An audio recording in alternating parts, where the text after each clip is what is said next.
PR পদ্ধতিতে নির্বাচন নিয়ে গণভোটের দায়িত্ব জনগণ রাজনৈতিক দলগুলোকে দেয়নি মন্তব্য করেছেন বিএনপির স্থায়ী কমিটির সদস্য আমির খসরু মাহমুদ চৌধুরী। সকালে রাজধানীতে এক আলোচনা সভায় তিনি আরো বলেন, ঐকমত্য কমিশনের বৈঠকে অনেক বিষয়ে রাজনৈতিক দলগুলো একমত হয়নি।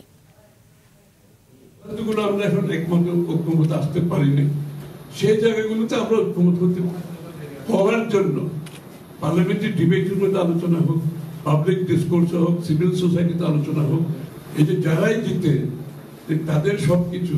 তাদের সরকার, তাদের দেশ, এই মন মানসিকতা যদি আপনার না থাকে, আপনি যদি বিরোধী দলের নেতাকে তার জায়গায় সম্মান দেন,